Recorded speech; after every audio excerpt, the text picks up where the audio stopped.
ಉರಗ ತಜ್ಞ ಅಂತ ಹೇಳಿದ್ರಿ. ನಿಜ, 84ರಲ್ಲಿ ಈ ಊರಲ್ಲಿ ಅಂದರೆ ಈ ಪಜೀರು, ಕೊಣಾಜೆ ಹಾಗೆ ಇದಕ್ಕೆ ಸಂಬಂಧಪಟ್ಟ 30 ಕಿಲೋಮೀಟರ್ ಸುತ್ತಳತೆಯಲ್ಲಿ ಎಲ್ಲೇ ನಾಗರ ಹಾವಿದ್ರು ಅದನ್ನು ರಕ್ಷಿಸೋದಕ್ಕೆ ನಾನು ಕ್ಲಾಸ್ ಬಿಟ್ಟು ಕೂಡ ಹೋಗಿದ್ದೇನೆ. ನನಗೆ ಎಷ್ಟೋ ಸಾರಿ ನೋಟಿಸ್ ಕೊಡಲಿಲ್ಲ, ಆದರೆ ನೋಟಿಸ್ ಕೊಡ್ತೀವಿ ಅಂತ ಹೇಳಿದ್ದಾರೆ ನನಗೆ. ಕಾರಣ ಏನು ಕೇಳಿದರೆ, ಕ್ಲಾಸಿನ ಮಧ್ಯದಲ್ಲಿ ಮೊಬೈಲ್ ತೆಗೀಲಿಕ್ಕೆ ನನಗೊಬ್ಬನಿಗೆ ಮಾತ್ರ ಪರ್ಮಿಷನ್ ಇದ್ದದ್ದು. ಮೊಬೈಲ್ ನೋಡಿದ ತಕ್ಷಣ ಎಲ್ಲಿಯಾದರೂ ಹಾವು ಉಂಟು ಅಂತ ಹೇಳಿದರೆ ಸೀದಾ ಓಡ್ತಾ ಇದ್ದೆ, ಹಾವನ್ನು ಹಿಡ್ಕೊಂಬರ್ತಾ ಇದ್ದೆ. ಹಾವಿನ ರಕ್ಷಣೆ ಬಹಳ ಮುಖ್ಯ ನಮ್ಮ ಬದುಕಲ್ಲಿ. ನಮ್ಮೊಟ್ಟಿಗೆ ನೀವು ಸಾಧಾರಣ ಕೇಳಿದರೆ 5000 ವರ್ಷದಿಂದ ಹಾವು ನಮ್ಮೊಟ್ಟಿಗೆ ಇದೆ. ಅದು ಮನುಷ್ಯನನ್ನು ಬಿಟ್ಟಿಲ್ಲ. ಕಾಡಲ್ಲಿರ್ಬೋದು, ಆದರೆ ಊರಲ್ಲೂ ಇದ್ದದ್ದು ಎಲ್ಲ ಕಡೆ ಇದೆ.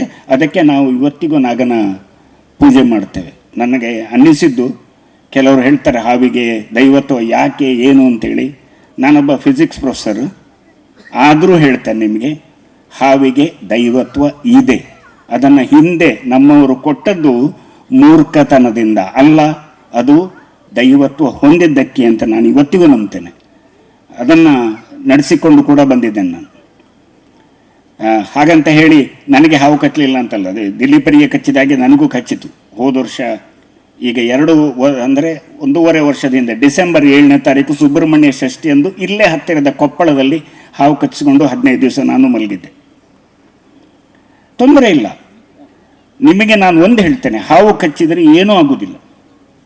ನಿಮಗೆ 20 ನಿಮಿಷ ಟೈಮ್ ಇರ್ತದೆ. ಒಂದೇ ಒಂದು ಮಾಡಬೇಕಾದ್ದೇನು ಕೇಳಿದರೆ, ಹಾವು ಕಚ್ಚಿದಾಗ ಕಟ್ಟು ಹಾಕಬೇಕು. ಒಂದು ಕಟ್ಟು ಬಲವಾಗಿ ಹಾಕೋಬೇಕು. ಸಾಧ್ಯವಾದಷ್ಟು ನಿಮ್ಮ ಬ್ಲಡ್ ಸರ್ಕ್ಯುಲೇಷನ್ ಅಂದರೆ ಅಲ್ಲಿ ರಕ್ತ ಸಂಚಲನ ಇರಬೇಕು.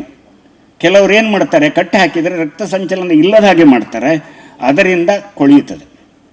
ನೀವು ಕೊಳೆಯಬಾರದು ಅಂತಿದ್ದರೆ ರಕ್ತ ಸಂಚಲನ ಇರುವಷ್ಟು ಬಲವಾಗಿ ಕಟ್ಟು ಹಾಕಬೇಕು. ಸಾಧ್ಯವಾದಷ್ಟು ನೀರಿನಿಂದ ಆ ಗಾಯವನ್ನು ತೊಳಿಬೇಕು. ಕತ್ತರಿಸುವುದಾಗಲಿ ಅದನ್ನೇನು ಮಾಡಲಿಕ್ಕೆ ಹೋಗಬಾರ್ದು.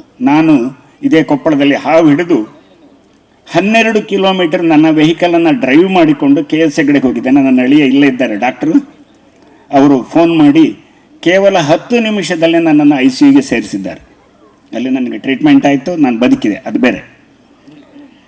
ಆದರೆ ಹಾವು ಕಚ್ಚಿಗೊಳ್ಳದೆ ಅದನ್ನು ಹಿಡಿಯುವಂಥದ್ದು ಮತ್ತು ಅದನ್ನು ಇದು ಮಾಡ್ತಕ್ಕಂಥದ್ದನ್ನು 40 ವರ್ಷ ಮಾಡಿದ್ದೆ. 40ನೇ ವರ್ಷದ ಕಡೆಯಲ್ಲಿ ಹಾವು ಕಚ್ಚಿತು. ಅದು ನನ್ನ ಮೂರ್ಖತನವೇ ಹೊರತು ಹಾವಿನ ತಪ್ಪಲ್ಲ. ಯಾಕಂದರೆ 3 ಗಂಟೆ ಅದು ಪಾಪ ಒದ್ದಾಡ್ತಾ ಇತ್ತು. ನನ್ನದು ಕೇಳೋದು ಎಲ್ಲರಿಗೂ, ನೀವು ದಿಲೀಪರಿಗೆ ಫೋನ್ ಮಾಡ್ತೀರಿ, ಅಕಸ್ಮಾತ್ ದಿಲೀಪರು ಇಲ್ಲದಾಗ ದಿಲೀಪರು ನನಗೆ ಫೋನ್ ಮಾಡ್ತಾರೆ, ಸರ್ ಒಂದು ಹಾವಿದೆ ಹೋಗಿ ಅಂತ. ನಾನು ಹಾವು ಕಚ್ಚಿ ಬದುಕಿ ಬಂದ ಮೇಲೆ ಸುಮಾರು 5 ನಾಗರ ಹಾವು ಹಿಡಿದಿದ್ದೇನೆ. ಕೆರೆ ಹಾವುಗಳು ಅಥವಾ ಬೇರೆ ಹಾವುಗಳನ್ನು ಲೆಕ್ಕವೇ ಇಲ್ಲ. ಆದರೆ ನಾನು ಹೇಳೋದಿಷ್ಟೇ, ಹಾವು ಕಚ್ಚಿದಾಗ ದಯವಿಟ್ಟು ಹೆದರಬೇಡಿ, ಏನೂ ಆಗೋದಿಲ್ಲ. ನೀವು ಎಷ್ಟು ಧೈರ್ಯದಲ್ಲಿ ಇರ್ತೀರಿ ಅಷ್ಟು ನಿಮಗೆ ಒಳ್ಳೆಯದು. ಹಾಗೆ 20 ನಿಮಿಷದಲ್ಲಿ ಹತ್ತಿರದ ಹಾಸ್ಪಿಟ್ಲಿಗೆ ಹೋಗುವ ವ್ಯವಸ್ಥೆ ಮಾಡಿಕೊಳ್ಳಿ.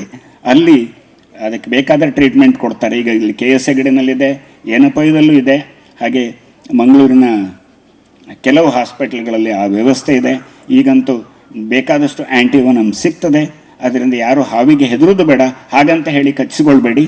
ಹಾವನ್ನು ಹಿಡಿಯುವುದಕ್ಕೆ ಕೆಲವೊಂದು ಕ್ರಮಗಳಿದೆ, ಅದನ್ನು ಪಾಲಿಸದೇ ಇದ್ದಲ್ಲಿ ನೀವು ಸ್ವಲ್ಪ ಹೆಚ್ಚು ಕಮ್ಮಿ ಮಾಡಿದರೂ ನನಗೆ ಕಚ್ಚುತ್ತದೆ.